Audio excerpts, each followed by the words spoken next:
preparing the U.S. population, at least, and by extension, the world population, into that reality that there is a presence here, and that we need to explain this presence. Because if they show up and we continue to do what we did before in previous decades, and they show up, there will be mass panic.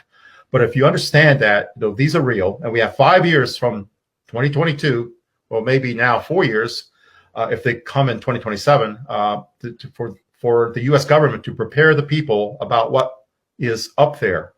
And in many ways, I think the word got out within the government that they're showing up in 2027, and we better be prepared. And if not, there's going to be a lot of explaining to do. And so I think that dialogue has happened within inside the government, in certain areas inside the government, that we need to prepare. And that's why in 2017, that set a clock of 10 years. And why Lou Elizondo earlier in this year said, just find a hobby for 5 years. And, it'll all be out in 5 years. And he said that this year. So that was 2027. Huh. And I would say I've heard 2027 in a kind of an official capacity that I can't reveal. So I think I would say that people in the government are aware of something happening, and that there's limited time, a few more years to prepare the people. And that's what's ramping up this acceleration from the previous 7 decades of not even acknowledging it to now we are acknowledging it at a faster and faster pace.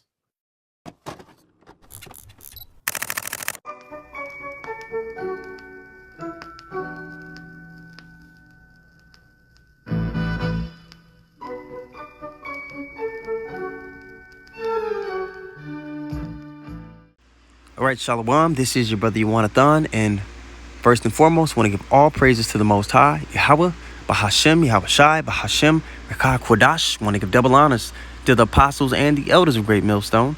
And I want to say Shalom to all the brothers and, of course, the few sisters who are pursuing this truth in sincerity. All right? May the blessing of election be upon your house. Lord willing, this lesson is edifying. Now, I ran that clip in the beginning about the chariots because the chariots, or the UFOs, like the world calls them, are a reoccurring theme in regards to Israel's deliverance. Going back to the first Exodus, the first Passover, all right, that cloud, who the spirit of Yahweh Shah was in, all right, the Lord's right arm was in that chariot, and he was there the whole time, guiding our people through the wilderness. When we crossed the waters, all right, had the front end of the chariot bright and leading the way so that we can navigate and maneuver, in the back end dark so that Pharaoh and his men, they couldn't maneuver.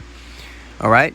Ultimately leading to their destruction. So the chariots are a reoccurring theme in regards to our deliverance. Even in Wisdom of Solomon, the 5th chapter, when we're taken up out of this kingdom, it talks about the strangeness of the Lord's salvation. The scriptures describe it. So first we're going to go to Ezekiel 1:15, and let's read. It says, "Now as I beheld the living creatures, behold, one wheel upon the earth." And read up, it describes it as we go into verse 16. It say a wheel within a wheel. When you think about that, all the movies you've seen, they depict the chariots as a wheel within. Because Esau, he's seen the chariots. They've had, quote unquote, close encounters. Okay, so when they depict it in their movies and in their fiction, there's a hint of accuracy there. Okay. Let's start at 15 again from the top. It says, "Now as I beheld the living creatures, behold, one wheel upon the earth by the living creatures with his 4 faces, 4 sides. The appearance of the wheels and their work was like unto the color of beryl." All right. So, it gave you like the description of the structure. It's giving you a description of the texture of the chariot. All right. And they 4 had one likeness, and their appearance and their work was as it were a wheel in the middle of a wheel. Okay. When they went upon the 4 sides, they turned not when they went. So now it's just describing the way the chariots even move. You don't have to turn like a vehicle turns, or planes, or a bird. It goes to the side. It just shifts to the side. The way you would move your hand.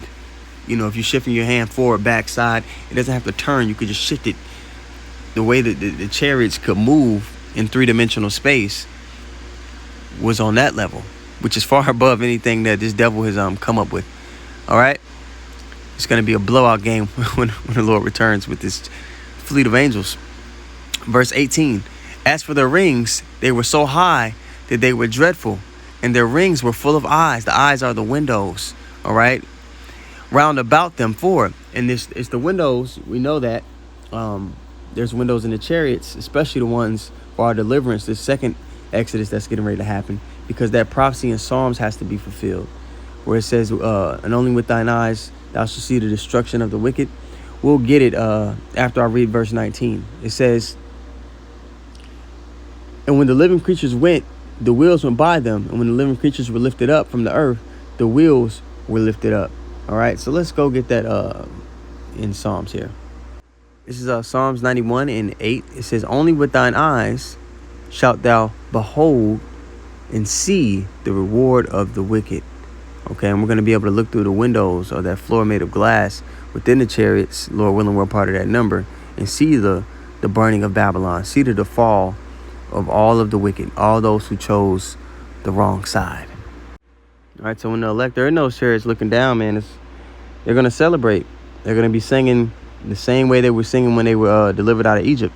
Going to be singing that song of Moses. Elder Yashwamba always mentions that as well. All right, but it's going to be a beautiful celebration. All right, this is Wisdom of Solomon, the 5th chapter, and we'll start here at the top. It says, then shall the righteous man stand in great boldness before the face of such as has afflicted him. And we did a lesson, me and the brother Aina, here in Dallas. We teach on a spot that's famous for the lynching of Allen Brooks. And this is a visual illustration of that. The men of the Lord crossed the four corners of the earth, and in lands where we were slaughtered and told we weren't the people, we're there, the Lord speaking through us to tell our people that they are the sons of the living God. Okay, so we're standing in great boldness before this face of such as has afflicted us. So we have a visual illustration of that. All right, and made no account of his labors. When they see it, they shall be troubled with terrible fear, and shall be amazed at the strangeness of his salvation, so far beyond all that they look for. Those chariots it's going to have people like, oh my goodness, that's what that is, and that's who they're coming to save. Oh my gosh, I erred in my ways, like it says later on in the chapter. That's going to be their inward thought. Verse 2, when they see it, they shall be troubled with terrible fear, and shall be amazed at the strangeness of his salvation, so far beyond all that they look for. And they, repenting and groaning for anguish of spirit, shall say within themselves, this is that inner dialogue, this was he whom we had sometimes in derision and a proverb of reproach. So all these, ex-CIA agents, because that's who the man in the clip is in the beginning of the video. He's an ex-CIA agent. NASA, all these people, they come out and they're saying, oh, there's the flying device. We know what they are. It's blurry and murky to the people in the world, but for us, we are for certain who's in the so-called UFOs and what their purpose is. It's all right. They're going to be destroying, but at the same time, delivering those that feared the Lord. All right. Now, there is one more thing I must address before we end the video. In the clip, he kept mentioning 2027, and this is when they're going to... No man knows the hour or day besides the Father. The Son said that himself. So, don't get caught up when you do watch, these videos or these people, these whistleblowing videos or things like that. They're always going to have some information in there that doesn't line up. And the reason you'll know that it doesn't line up is because the scriptures don't line up with it. Right? So with that being said, man, I want to give all praises once more to Yahweh, Bahashem, Yahweh Shai, Bahashem, Rakah Kudash. I want to give double honor to the apostles and the elders of Great Millstone. And I want to say shalom to all the brothers and, of course, the few sisters who are pursuing this truth in sincerity. All right, may the blessing of election be upon your house. Shalom. Preparing the U.S. population, at least, and by extension, the world population, into that reality that there is a presence here, and that we need to explain this presence. Because if they show up and we continue to do what we did before in previous decades, and they show up, there will be mass panic.